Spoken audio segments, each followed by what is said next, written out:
Ever since Harvey Weinstein's world started collapsing around him, that disgraced media mogul and accused rapist has been hiding out in the desert environs of Scottsdale, Arizona.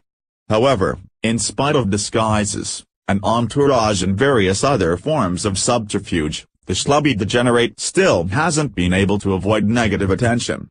And attention is definitely what he got his Tuesday, along with a couple of good slaps to the face. According to the New York Post, Weinstein was attacked by a drunken diner inside a restaurant in Scottsdale after he refused a picture. Reports initially said that a fellow diner at Element's restaurant in Scottsdale, Arizona, attempted to punch Weinstein and that neither of the blows landed, the Post reported.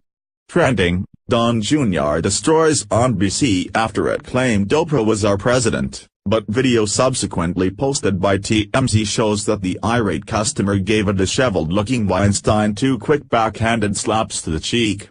While the slight slaps seemed to stagger the disgraced mogul, his reps tell us that Weinstein is still okay and in good spirits and that no police report was filed.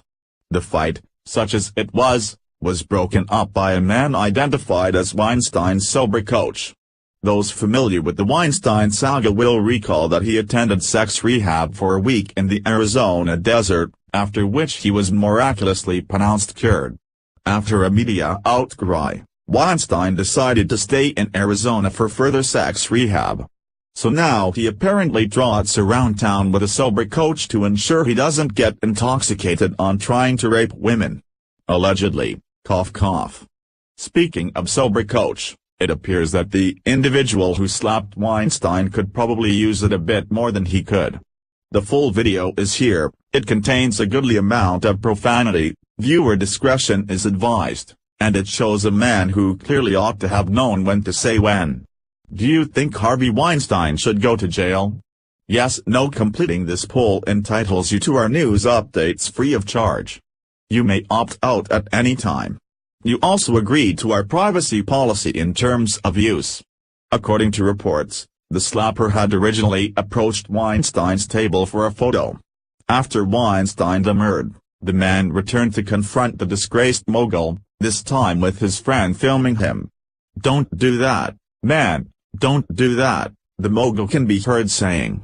While Weinstein's people said that he had only been patty-caked by the slapper and violence is a thug's game, there is a certain fitting irony to what happened. Weinstein spent the entirety of his wretched, sordid career in the celluloid game viewing carnal knowledge of every female in his path as the justifiable spoils of the profession. When said women refused, if the allegations are to be believed, he forced himself upon them without their consent. Related, Oprah's best friend comes forward with the reality behind an Oprah presidential run. It may be a minor turnabout, but Weinstein felt what happens when people think they're entitled to consent and get violent when denied. Weinstein may not have felt the terror that the women he purportedly importuned felt. However, a small taste of his own medicine is still a bit of justice that was denied to his alleged victims. HT Tribunist, please like and share on Facebook and Twitter with your thoughts on this incident. What do you think should happen to Harvey Weinstein? Scroll down to comment below.